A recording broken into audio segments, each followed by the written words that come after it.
Welcome to It's All About the Questions, where learning to ask the right questions can help you achieve lifelong success. Now, here to help you ask all the right questions is award-winning author, international speaker, and business strategist, Laura Stewart. Good morning, afternoon, and evening, everyone, and welcome to the show. Always a joy to be here every week, even with my handmade bangs that I did today. That first time I'm using my right hand, I don't recommend doing that yourself. But, we do what we have to in these times of change. And I'm so excited to be here with you because last week I missed the show. I was just not in a good place mentally, physically, or otherwise. My ear, my hand, everything. I think it just kind of hit me all at once. And I just went, I can't do this. And you know what? I missed it because seeing you guys every week and seeing what you put in the chats of the live stream of the show when we do it on the live stream portion before it goes out to podcast really lifts my spirits every week. So I'm not going to skip again because it ended up, I would have been better off just doing the show to make me feel better. But I thought it was important to share that with you, especially since our show today, we're going to be talking about digital well-being.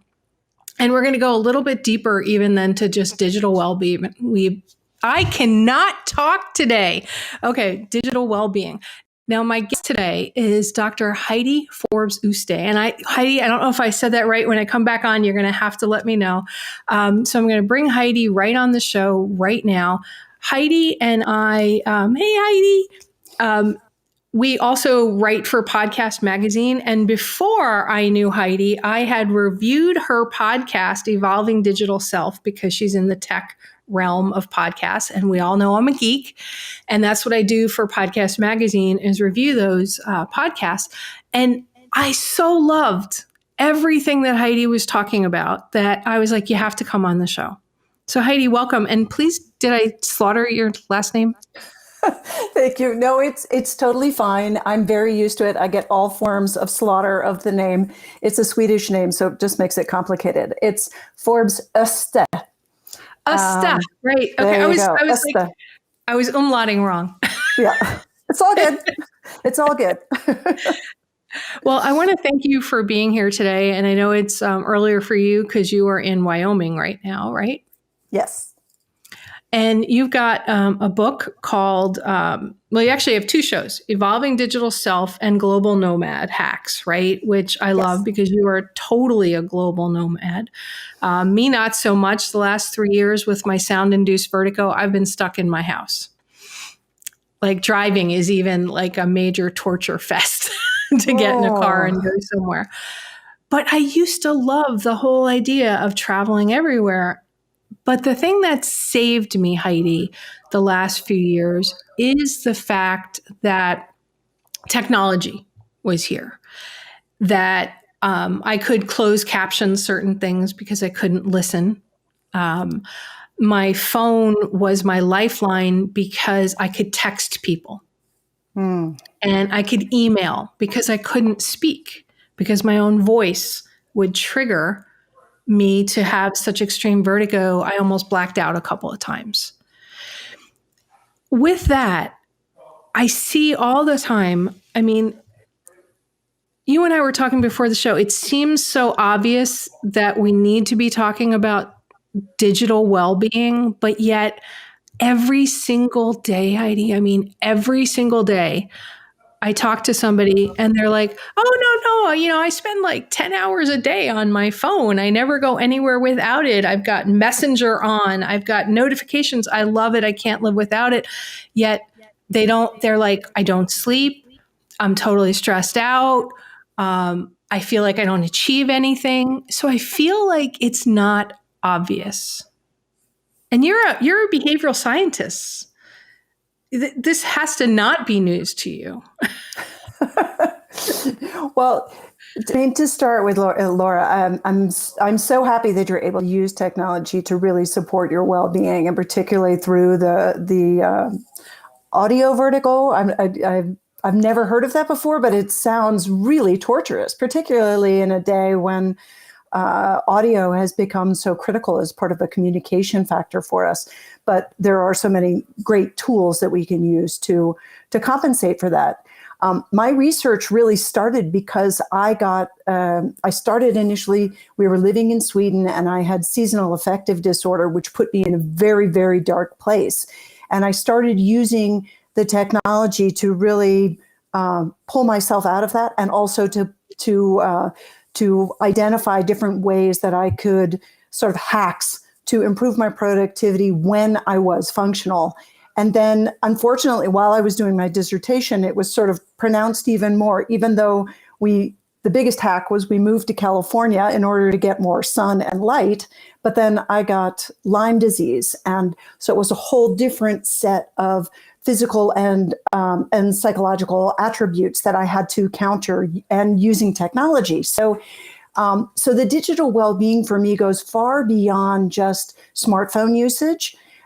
It's really about how we can use technology to enhance our ability to be productive and human and engaged with the world, but finding a balance there where it doesn't become our world.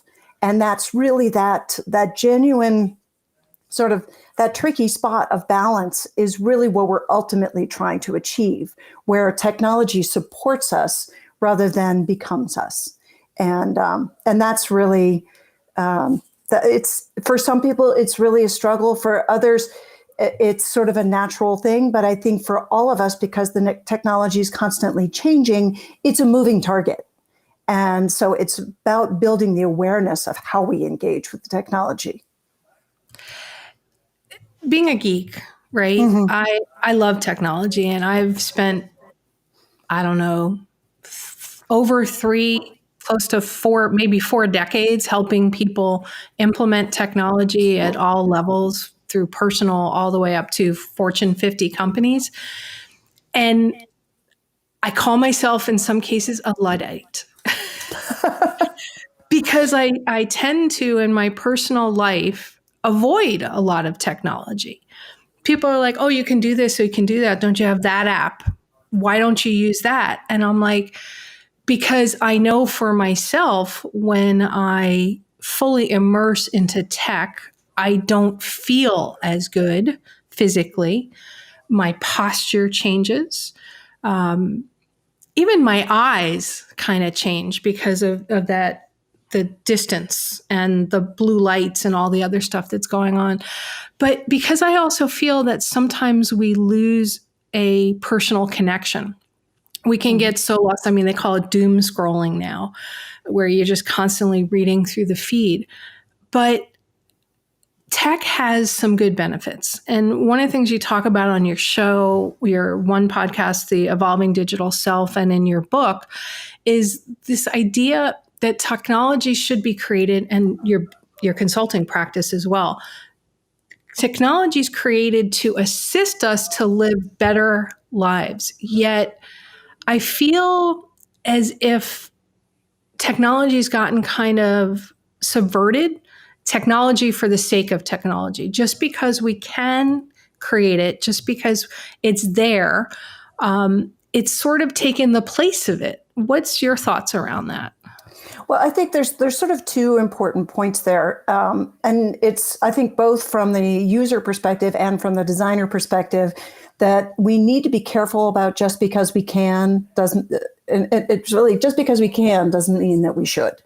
And then the other piece is also recognizing that nowadays, or I think it's always been, but now we're able to recognize it better, that the anomaly is the norm. There's no one standard way. There's no one route to your relationship with technology. Each individual has different requirements, has different needs, has a different way of responding and reacting to the technology. So like you say, you're a Luddite, and yet what you're doing is actually practicing very conscious use of technology. You're aware of the fact that it affects you in a negative way. So these glasses I'm wearing, these Caddis, they're awesome. They're blue blockers. So they're both they're both a corrective lens for me, readers, but they're also a blue blocker lens, because exactly that. I spend a lot of time in front of a screen and it gives me headaches. It does all kinds of other things if I don't wear blue blockers.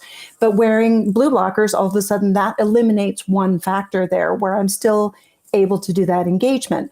In terms of developing the technologies, absolutely. There is a lot of technology for technology's sake, but that's part of the development. We're in a rapidly evolving state where we are seeing things appear on the horizon that seem more like Star Wars or Star Trek experiences, and yet, or even the Jetsons, but they're getting integrated into the way that we engage. I mean, you think about this last year where everybody's been on Zoom or some other kind of tool like you're using right now with Restream, where we're able to basically engage with people across the globe. Sometimes it's synchronous, sometimes it's asynchronous, but it requires us engaging through a mediated tool. And for some people, that interaction can have different kinds of consequences. For some people, it's the first time that they've actually been able to engage with an international audience. For others, they really require that physical interaction or that genuine, synchronous response. So we all have different ways of engaging. We all have different ways of responding. But the technology, you've got to play with things first before they can actually get to a balanced space. So you're going to see a lot of technology for technology's sake, and some of it will go by the wayside, but other things will be integrated as we find their benefits. And so it's a challenging time because we have to be, as individuals, much more conscious about how those interactions with the technologies respond for us, both in terms of our productivity, but also in how they physiologically respond with our bodies. And most people aren't really aware of that. And sometimes I'm sitting here in my chair like this, okay? It's everything from your posture and the possibility to be aware of the fact I can see myself and I see that I have poor posture, or I can use a device that corrects my posture. There's another piece of technology. But there's, recognizing that there's certain things that enhance us, and there's other things that we have to create boundaries around. And that boundaries piece is what's critical. It's understanding what's good for us and what's not. And part of that is just in developing that relationship with the technology. It's kind of like having toxic friends. There's certain people that you spend time with, even though you know they're not good for you. Well, your relationship with technology can be that same way. So you've got to have really clear boundaries about what's good and what's not. I feel like this last year accelerated a lot of these concepts that they were already moving forward. We were already seeing this move to work from anywhere. We were beginning to see at some level internet everywhere, right? Because this COVID time also showed us the lack of the same things, right? The friends of mine are like, oh, that's not true that people are sitting outside of a McDonald's, little kids trying to go to school because they don't have Wi-Fi at home. And I'm like, people, this is so true. I interviewed somebody who lives in Michigan. He runs, a pretty big company, but because of COVID, he wasn't going to the office. They had shut it down, but he had to go into his office to do the interview because where he lives, there's like no internet. And I said, it's not just in poor rural areas. I mean, this is a guy that was a half an hour outside of a major metropolitan center and he had no internet. So I feel like there's two aspects to this whole digital self. It's the haves and the have-nots. And the have-nots, some of them really just don't care, but they now need to care because they can't go to school. They can't do a business because they can't get to the business where certain things were there, even doctors. I've had 3 doctors retire on me, which is not fun because one was my gynecologist. Ooh. And, it's not fun trying to find a new gynecologist. But he just never wanted to go digital.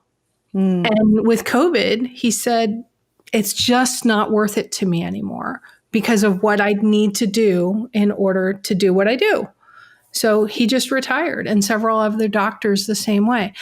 So with the work that you do with helping businesses, with helping individuals think through their strategies, I mean, what are some of the things that you look at in order to help people really begin to say technology for technology's sake isn't long-term feasible?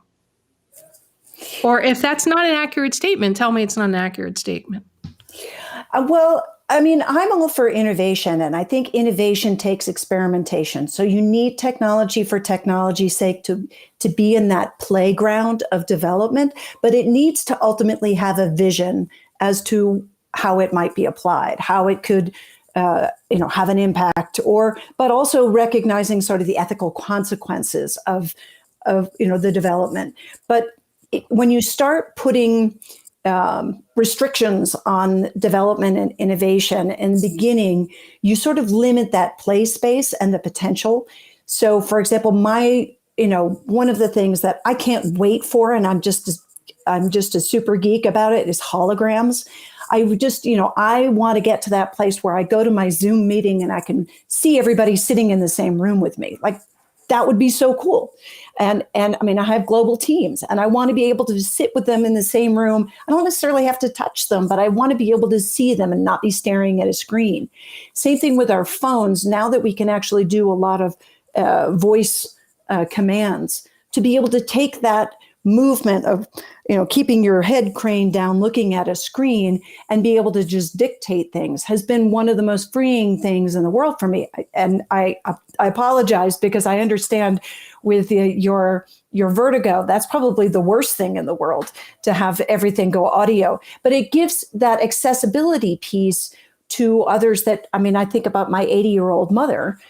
Same thing. She dictates everything. She dictates, and she uses the audio commands because the keyboard is so small, and it's, she doesn't have the dexterity that our kids have developed for using these devices. But in terms of the disparity, I think, unfortunately, the haves and have-nots piece, that's going to be there anyway. That's part of the innovation process. What we as developers and advisors can do is to really look at the big picture of, okay, in the initial phase, not everybody can have access, but how do we develop this so that ultimately the vision is accomplished, where the goal of whatever they're developing is accessible by all, or accessible by all who need it. And I think, looking at where we are in Wyoming, for example, there's certain areas, certain pockets here that there's just no access. I mean, you look at some of the reservations and they have, very minimal access. And yet, there are organizations that are coming together to provide the tools, to provide the connectivity. It's not perfect by a long shot, but it's an effort to ultimately reach the longer term goal. And there's going to be that intermediate phase where, that technology is moving faster than the distribution of the technology. But in that process, some of that technology will disappear because it's not going to be relevant. It's not going to be, it's not helpful. I mean, you look at, it's sort of that first world problem. You have all these people that are overconnected and it's killing them, right? So is it necessary to give that same level of connectivity to the entire world? Maybe not. Maybe that's actually more of a problem. So, I mean, I can't really, I don't dare say sort of, yes, we should all have this, or no, we shouldn't, no one should have that. But what I'm saying is that if we limit the innovation by saying, oh, well, everybody has to have access to this right away, then we don't get the innovation that's necessary to get to our ultimate vision of, having access to education, having access to healthcare, having access to all of these things that we all need universally.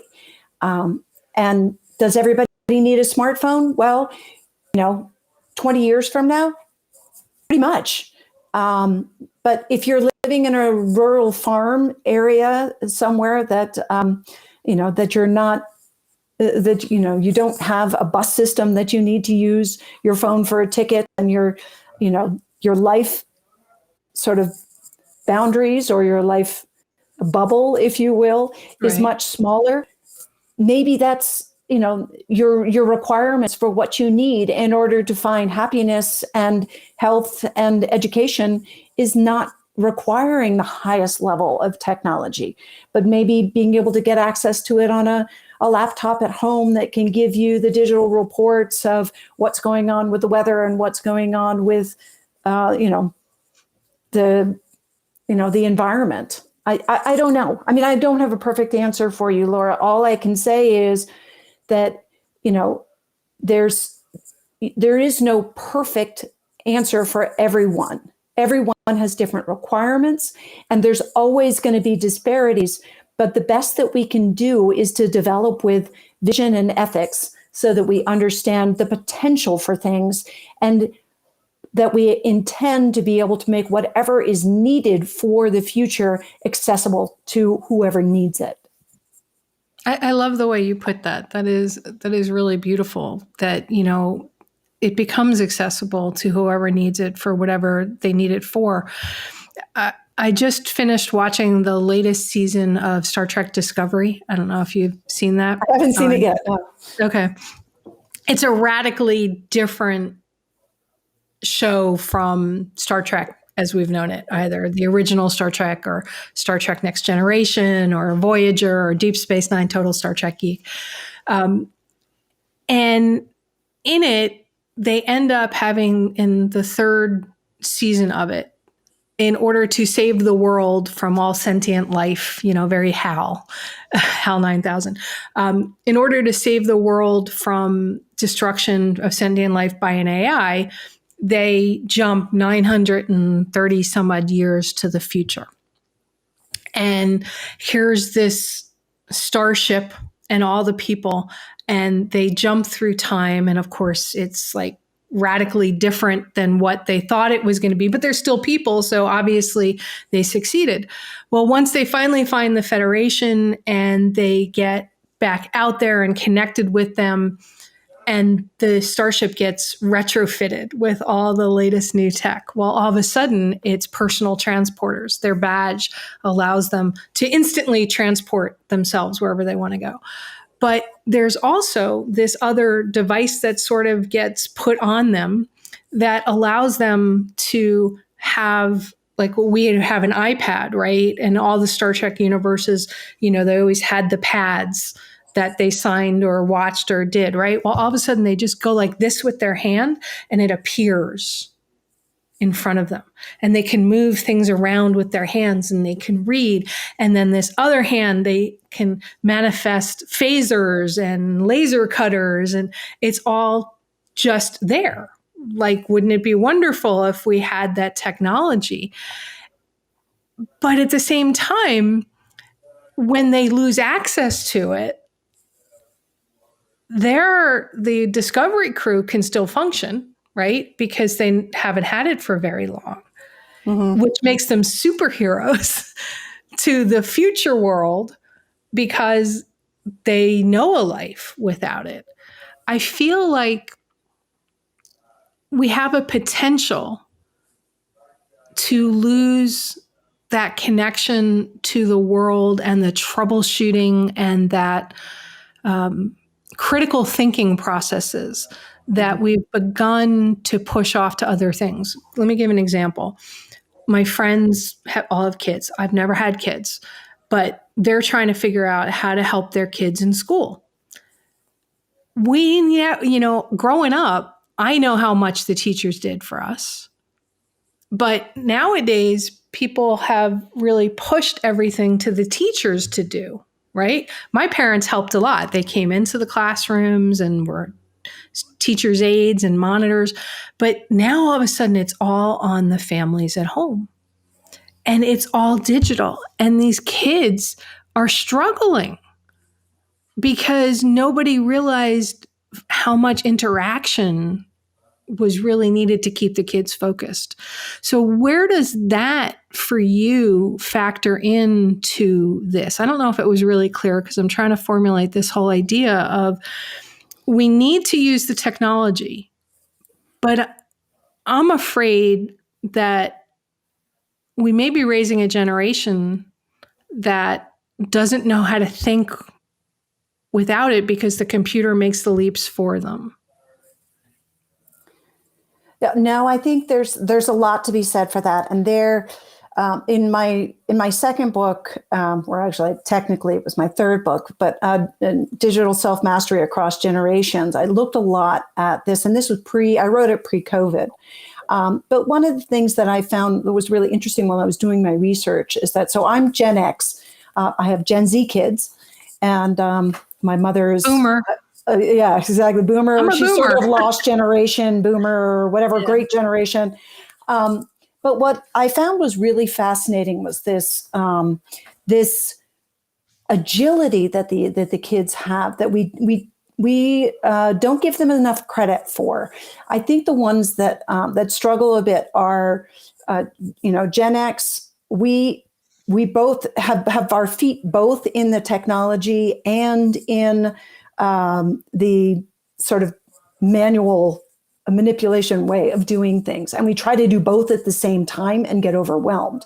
Whereas the Gen Z are extremely agile in how they integrate the technology. And they're much better at turning it off than I think Gen Xers they're very good at the doom scroll. They get caught in that.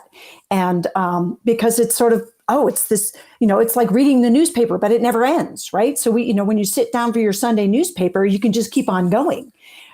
Whereas it used to have a call it going finite, down the rabbit hole. Yeah, exactly. It used to have a finite end, though. You finish the paper and then you put it aside and then you go do your Sunday activity.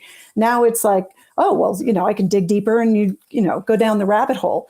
I do find that, having Gen Z kids myself, my husband and I are always having conversations like they don't even know how to chop wood. They don't, we need to teach them some of these basic skills, survival skills, that, what if everything does get shut off, but I think that one of the things that has really come out, both positive and negative from this last year is the resilience in these kids. I think it's hard that we have to recognize that this is hard for everyone. We are in the middle of a pandemic. So you can't expect perfect solutions when it's something that got thrown on everyone. I mean, even the companies that are creating the solutions that are helping us through it, whether it's the Zooms or the, whatever, they weren't prepared for the scale of what was needed. And so, and the internet service providers, to be able to increase the demand and increase the connectivity, the cellular providers, all of this, it's put challenges on everyone. So we can't expect, yes, we've been into it a year, but if you look at the grand scheme of things, a year is not a very long time in terms of development. And yes, technology goes very fast, but you have to have that experimentation time. And we're sort of all caught in this big experiment. So, I think we have to practice patience a little bit more. Now, that's not to say that it's not a struggle. I'm not trying to discount that. I think, what we're seeing is something that is going to have very serious consequences down the line. But it also is going to develop, you look at these kids, they're coming out of, or they're going into high school, they're going into their schools, and they're the whole environment that they're coming out of when they finish is changing. The landscape is changing. But in a way, they're at an advantage because they're at that flexion point where they're deciding what they want to do with their lives. And they're deciding based on this new landscape. Whereas these kids that graduated 4 years ago, they've got degrees that are completely obsolete. Right. So there's, and they may not even be as, if they finished college, before this whole thing, they may not also be comfortable. At least they're the kids that are in school right now, they're learning how to use the tools. That's because it's part of the requirement of just getting their education. So there's an upside and a downside to all of it. And I think we need to be a little bit more patient and kind with ourselves and our learning and the learning process, and forgiving on sort of looking at the bigger picture, because yes, we're still in the middle of this pandemic struggle, but in the end, we're learning these critical skills, and we're learning what our strengths and weaknesses are within that learning process, that are going to help us and help our kids going forward. So I have when you're looking at it in the short term, I think it can be very easy to be very negative about it. But I think when we're, in the research that I'm doing for my new book on the future of workplace, I think all of this stuff is really helpful for preparing them for the future and preparing them for what the workplace and what the world is like 20 years from now, which is going to be when they're the adults. So I think, yes, it's hard, but it's not easy for anyone. I mean, there's some people that have been like, oh, the pandemic's been great. I'm an introvert. I love being inside. I love being able to, pick and choose who I interact with, and I don't have to go to these big conferences. And then but there's still challenges, Yeah. So there's others that are like desperate for that human contact. And they need that feedback. I miss hugs. Oh, absolutely. Absolutely. I mean, I'm a huge hugger. Yeah, my mother, we have this expression that we created this summer called a Gram witch. My mother goes by the nickname Gram. And my husband and I drove across the country over during like the peak of the pandemic to help her move out of her home into a senior community. And she had been in isolation basically for 6 months. So we had to wait sort of our quarantine time and then go get our negative test. She got her negative test. And then we were able to give her a hug. So my husband and I give her a hug on both sides.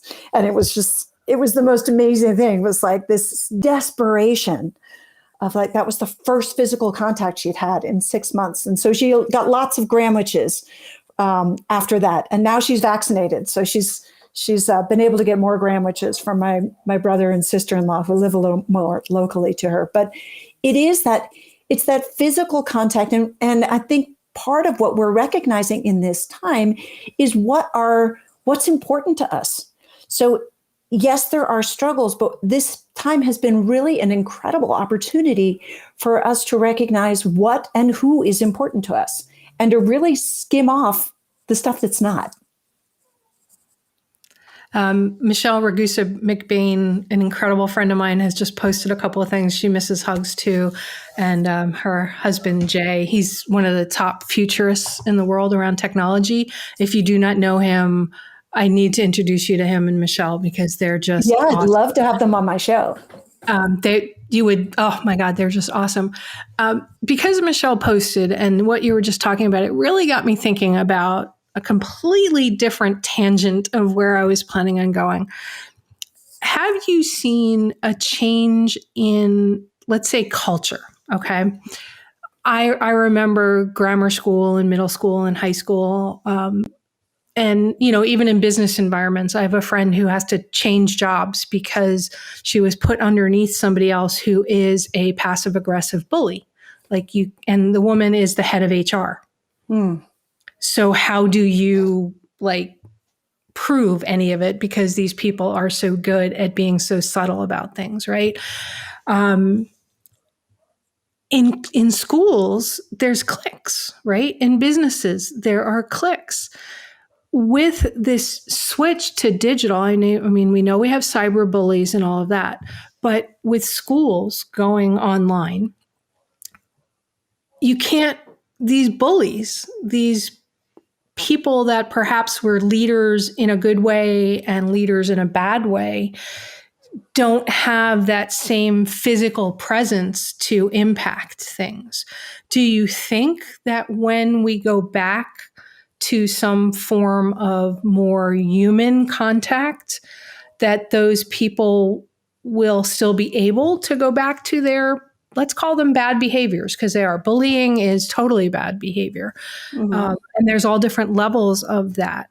You know, we see the movies, they talk about putting kids in lockers, but do you think that that's still going to continue because of this digital push when we go back?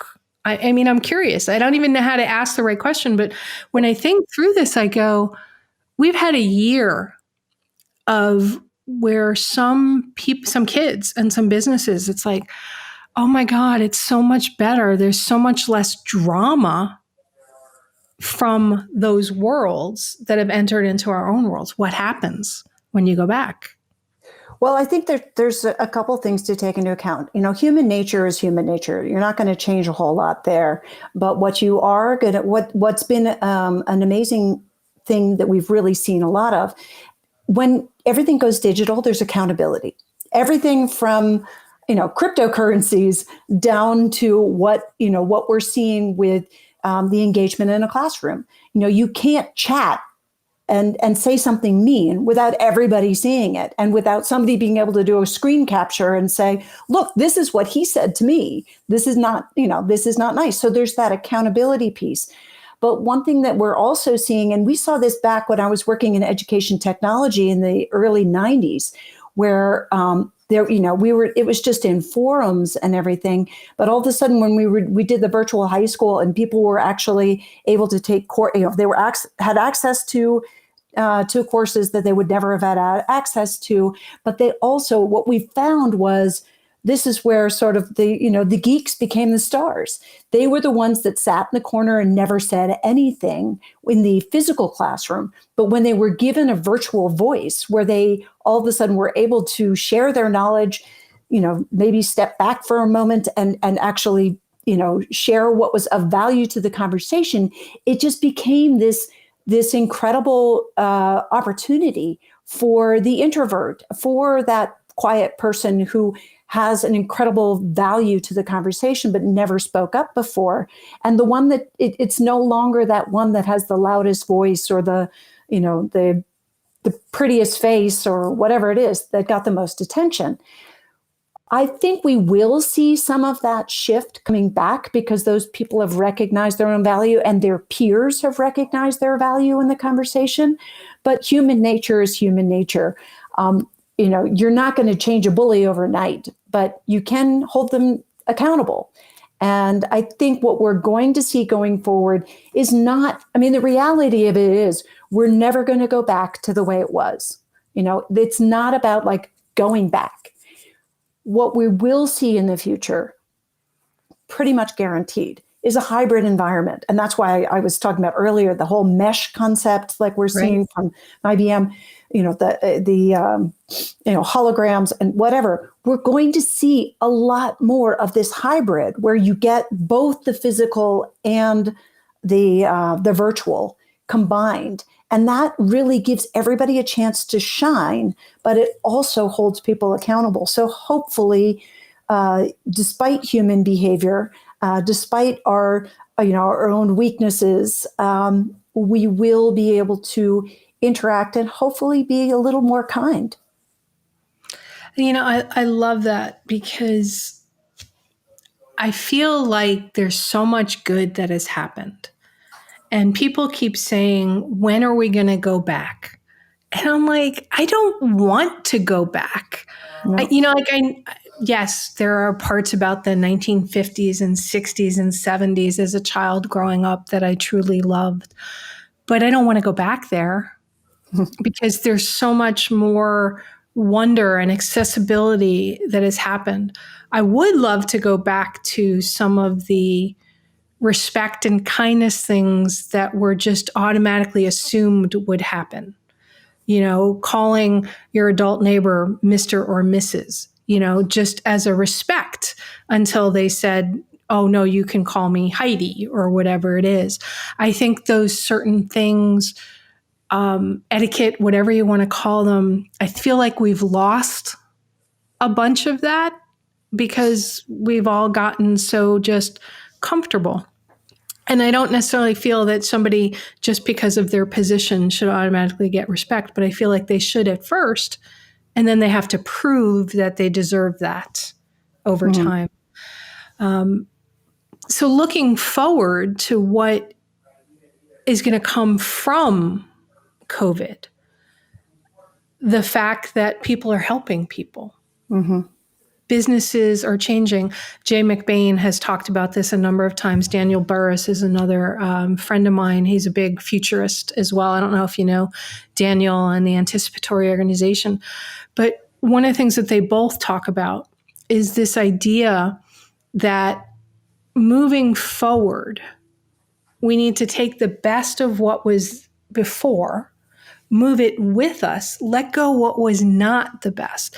And I feel like people are kind of forgetting that conversation. We're in a time of massive abundance for a large portion of the world, but large, not so good stuff for another part. So how do we bring them forward?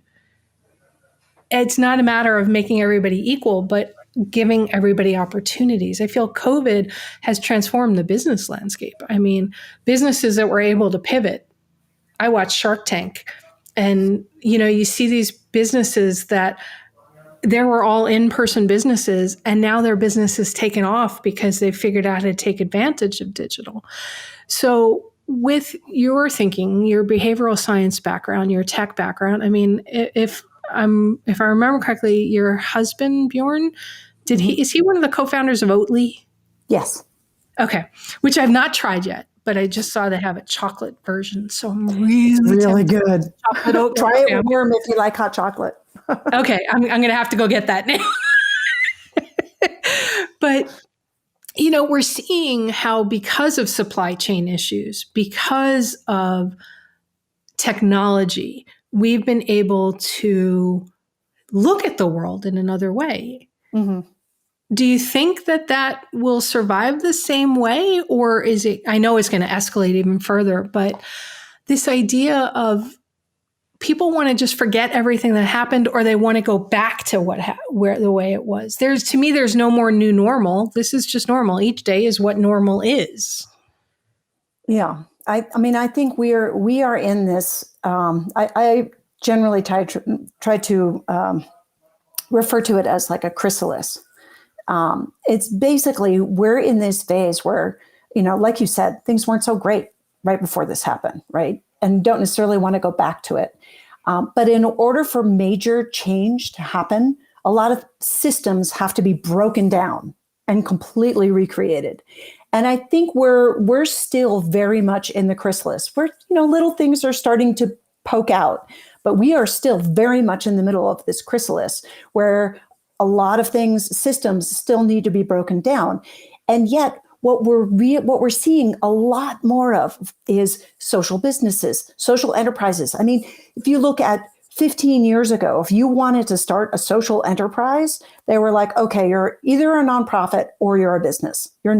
You can't have a purpose, and we're not going to invest in you if you just are purpose-based. Now, employees, everyone, the market is demanding that you have a purpose. They're demanding that you have a social impact.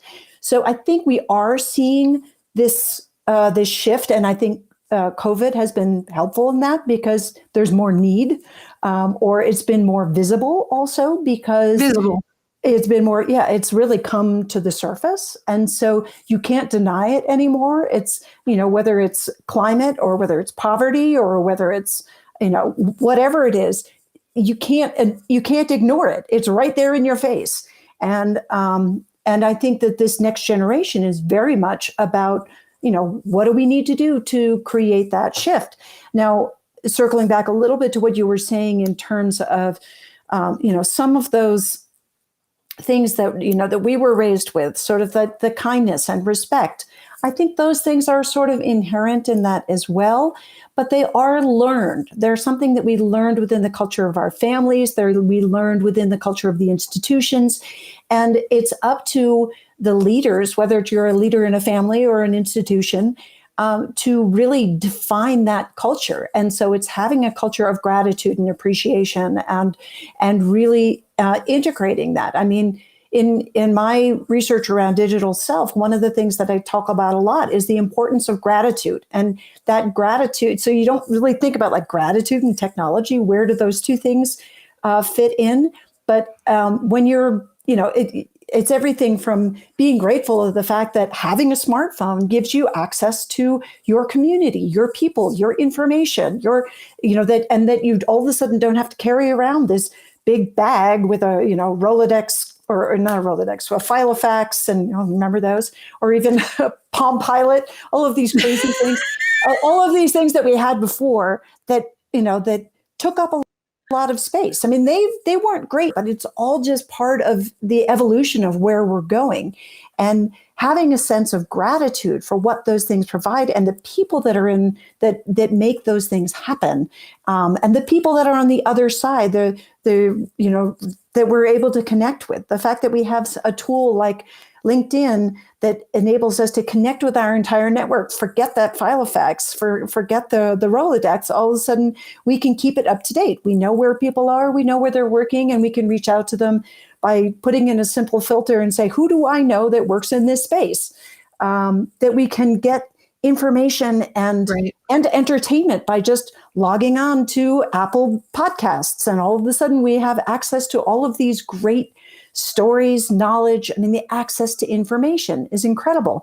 But if you don't have that sense of gratitude, which is something that is built in culturally, then it's very easy to just take it all for granted and just, run right through it. And I think, so that's where the culture piece is absolutely critical, but it comes from the foundation of who our leaders are. And so I think that's something that unfortunately is up to human nature, and it's something we all need to work on, and we need to work on individually, and we need to work on as parents and as community leaders, and and as leaders of organizations, leaders of podcasts, to talk about gratitude, appreciation, to just recognize how important that is as we move forward, if we are going to survive as humanity, and to take care of each other. I mean, like Michelle was saying, we're all in this together, humanity. Right. And that's not just us in our little bubble, but the bigger picture of the whole globe. So, I mean, long answer to a short question. Sorry. I interviewed Mark Asquith the other week, the British podcast guy, and he's created all these different platforms. And he said something similar to you, long answer to a short question. And I'm like, yeah, no, you went where I wanted you to go. My role as the interviewer is to set up a thought and see where you go with those thoughts. It's not about you, at least on my show, it's not, Heidi. It's not about me asking you a question, getting an answer, ask a question, get an answer. My goal here is to start a conversation, to spur those thoughts and let you go where they go, because this show is all about shifting perspectives. And I love it. So it was absolutely perfect. I had a feeling that that's kind of where you might go with it. But I didn't care. I just wanted to hear that thought. So yay, perfect. Thank you very much. You talked about leaders and where leaders need to go. And okay, we're both sitting here in the United States. To me, it's not about politics, although I have my feelings about politics. You probably have your own. I look at other countries over the last year and the last 4 years, okay, and how their leaders used technology and social platforms to lift up their people and their countries, and how other leaders in certain other places used it to create division. As a world, do you think it's possible to still have freedom of speech and, lay out your thoughts, whatever they may be, on social without having that, let's call it 1950s idea of don't say it if it's going to hurt somebody, unless it's going to be a productive moving forward, constructive criticism versus Yeah. negative feedback kind of thing. And I feel like it's become a world where you can say stuff just because you can say stuff, and nobody's ever going to see you, because that social media platform might not even really be you. It could be a name, a person, whatever you've made up for it. But yet the leaders of the world, they're not trying to hide. But I think their role, as you said, we need to lift, right? We need to move the world forward in some way and say, this is how we should treat each other. But yet not everybody feels that way. I mean, we can go back in time. Genghis Khan, can you imagine if he had social media? Hitler, if he had social media.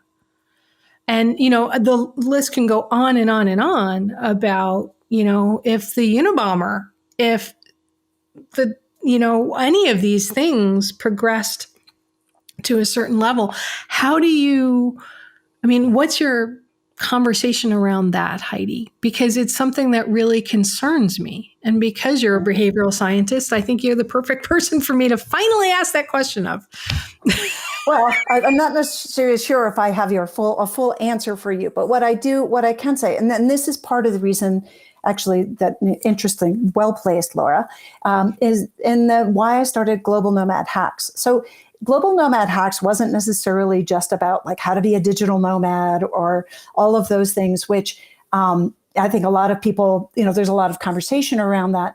But really, it was about how to be a good global citizen. If you're going to be traveling around the world or living as an expat or engaging in global forums and or raising kids that are, bicultural, that are, binational, or living in what's referred to as a third culture kid. You've got parents from two different countries, but you're living in another country and you're raising your kids there.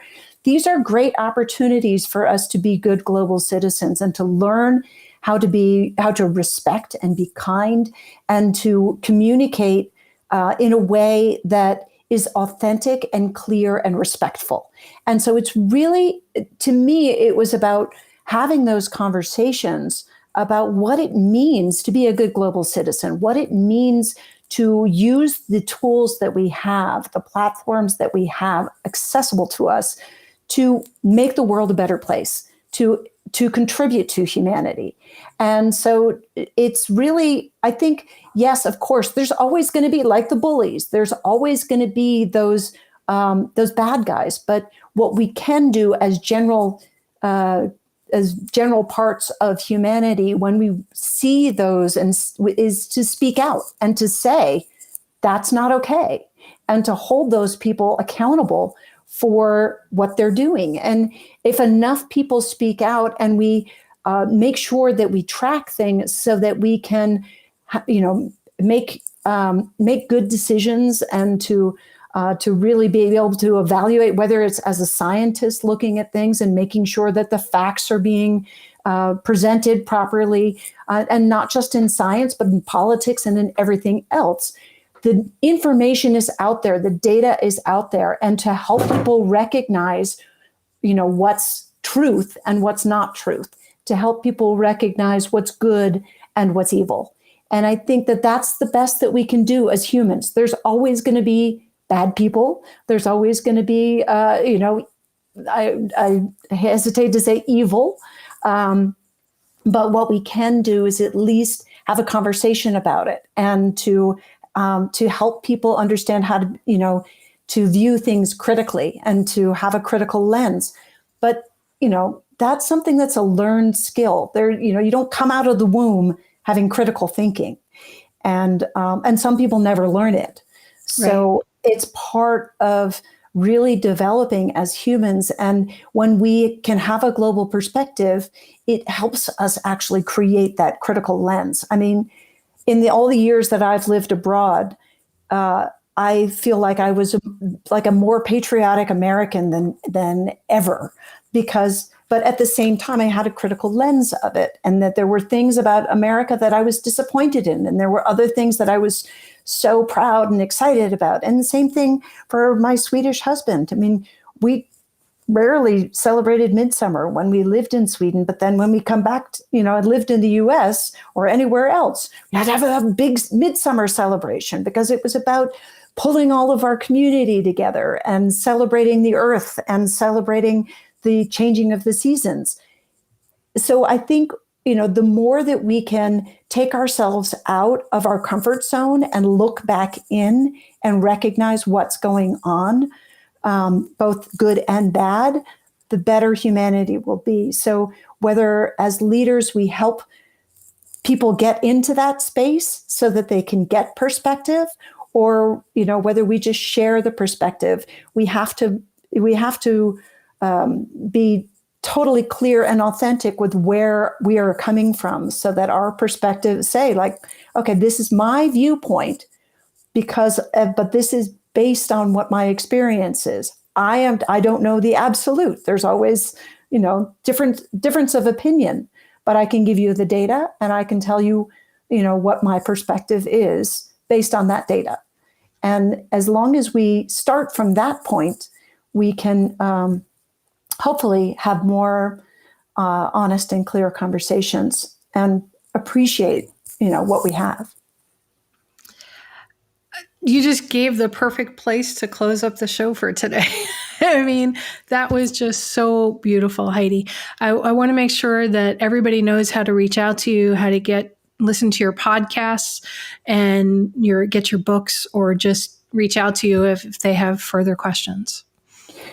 Sure. So sort of the bucket place to reach me would be To Balance You is my company. And there's access to both the podcasts, Evolving Digital Self and Global Nomad Hacks.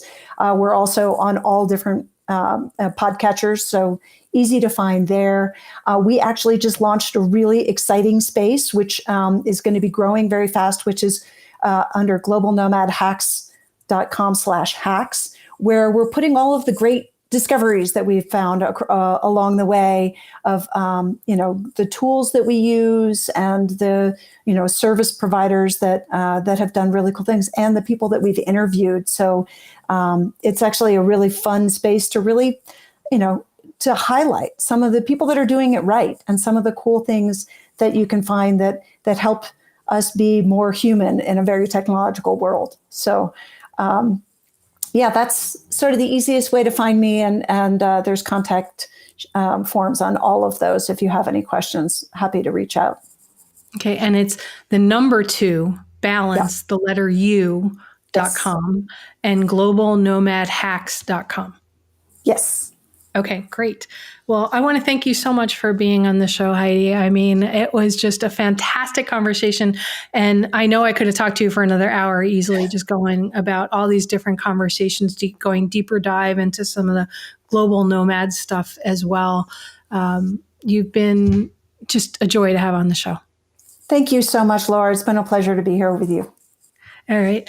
And everybody, I love the fact that Heidi has some really unique perspectives, and she ties them so critically to the world today, the world yesterday, and the world in the future.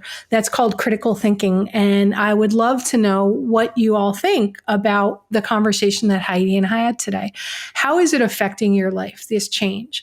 How is your life being altered by the new digital landscape? Forget the word new. How is it being altered by the digital landscape?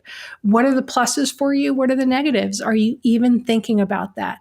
Share, post this out wherever your friends are. Tell your fans about it. Anybody that you think could benefit from this conversation that Heidi and I had today.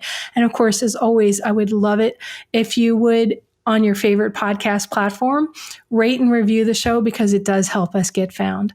Remember, everybody, at the end of the day, the right questions can change your life. So what are you asking today? Have a great day, everyone. You've been listening to It's All About the Questions, starring Laura Stewart. Connect with Laura at it'sallaboutthequestions.com and download a free workbook that will help you ask better questions starting today.